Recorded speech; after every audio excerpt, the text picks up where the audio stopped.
Oke, di sini ada dua pertanyaan A dan B ya. Soal yang B akan saya bahas di video yang berikutnya.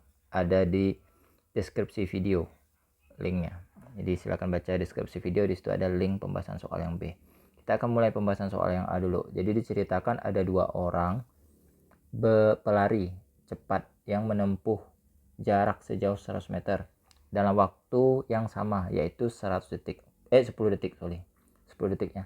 Pelari A berlari tanpa kecepatan awal dengan percepatan konstan selama 4 detik. Jadi gini ilustrasinya.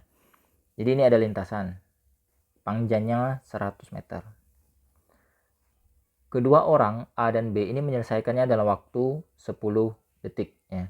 10 detik T-nya. 10 sekon selesainya. Jadi saya gambarkan orang yang A dulu ya. Ini ceritanya orang yang A nih. Dia tanpa kecepatan awal. Jadi ini V0-nya sama dengan 0 meter per sekon. Dengan percepatan konstan selama 4 detik pertama. Jadi 4 detik pertama di sini 4 sekon dia mengalami A-nya konstan. Nah, selanjutnya 6 detik berlari dengan kecepatan konstan. Jadi sisanya di sini 6 sekon dia berlari dengan kecepatan V konstan. Jadi A-nya ini 0. Di sini A-nya sama dengan 0. Ya. Logikanya ya, oke. Pelari B berlari tanpa kecepatan awal dengan percepatan konstan selama 40 meter pertama. Oh, dia terbalik nih. Jadi yang B, saya anggap yang B. Yang B dia berlari sejauh 40 meter tanpa kecepatan awal. Jadi V0 yang B ini 0 meter per sekon juga. Jadi ada kecepatan juga. Ketika sejauh 40 meter. Kemudian sisanya 60 meter berlari dengan kecepatan konstan. Jadi sisanya 60 meter. Di sini V-nya konstan. Jadi A-nya sama dengan 0. Nih.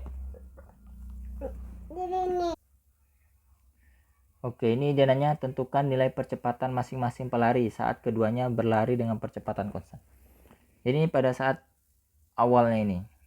Jadi pada saat awal yang ketika dia 4 sekon ya untuk orang A.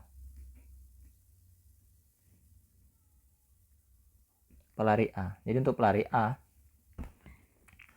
dia pakai rumus sama kayak ini. VT.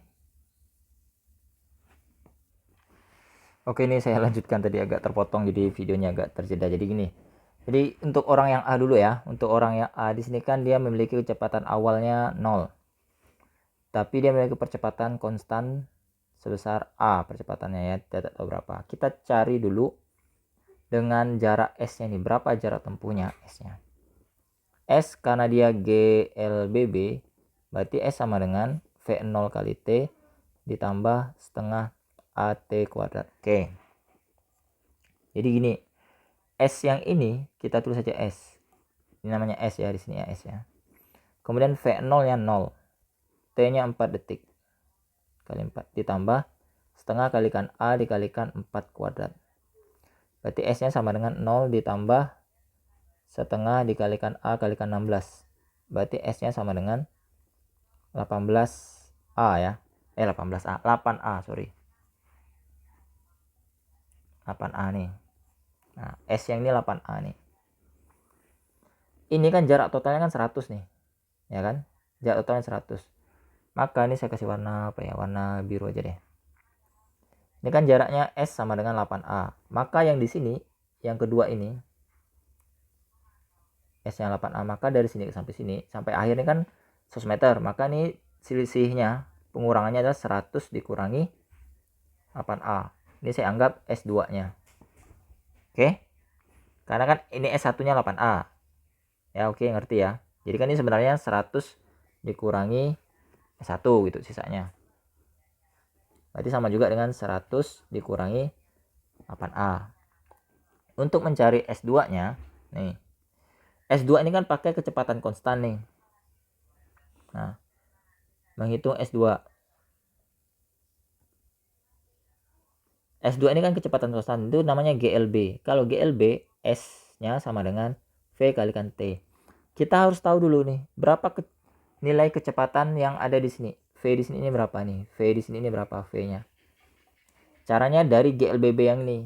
Nah, dari GLBB yang ini kan rumus V T sama dengan V0 plus A kalikan T. Maka nanti VT-nya itu menjadi V doang di sini. Sorry. Di sini. Nah, ini menjadi VT-nya. Ini kan VT-nya sama dengan V-nya. Ya, berarti VT-nya sama dengan VT-nya sama dengan 0 nih. 0 yang ini ditambah A-nya tidak tahu berapa, T-nya waktu ini ketika bergerak dengan percepatan konstan 4. Berarti nilai VT-nya sama dengan 4A. Nih, VT ini adalah V di sini. Ingat. Jadi awalnya dia dengan percepatan konstan, kemudian dia bergerak dengan kecepatan konstan. Jadi dia mengalami perubahan perubahan sikap lah gitu ya. Yang awalnya percepatan konstan menjadi kecepatan konstan. Dari mana nilai kecepatan konstan dapat? Dari kecepatan saat dia bergerak dengan percepatan 4 sekon nih. Nah, ini konsepnya agak berat nih. Jadi awalnya dia berlari dengan percepatan ya selama 4 detik. Maka dia akan mengalami kecepatan dong, naik kecepatannya. Yang awalnya diam, mengalami percepatan, kemudian dia naik dengan kecepatan VT. VT yang ini, nah percepatan yang ini tadi, ini kecepatan yang ini menjadi nilai untuk kecepatan awal bagi GLB ini. Jadi nilai VT ini menjadi nilai V bagi GLB ya. Masukkan nih nilainya. Ini kan S2-nya nih. S2-nya ini 100 dikurangi 8A. Sama dengan V-nya yang ini 4A. Dikalikan T. T sisa waktunya ini 6 detik saja. 6. Berarti nanti ini 100 dikurangi. Pindah ruas ya. 100 sama dengan 24A ditambah 8A ya kan. Berarti 100 sama dengan 32A. Nih. Maka nanti nilai A-nya adalah 100 dibagi 32. Berarti sama dengan A ya. 100 dibagi 32, 100 bagi 32 itu A-nya sama dengan 3,125 meter per sekon. Nah, udah. Jadi jawabannya ini percepatan untuk pelari A. Jadi percepatan untuk pelari A sebesar 3,125 meter per sekon ya. Nah, jadi emang agak ribet nih cara ngitungnya nih. Oke, selanjutnya kita bahas pelari B. Pelari B ini saya akan bahas di video berikutnya ya, karena sudah terlalu panjang, 8 menit. Oke, silakan klik link di deskripsi video, itu ada pembahasan untuk pelari yang B. Oke, terima kasih, sampai berjumpa di video yang pelari B.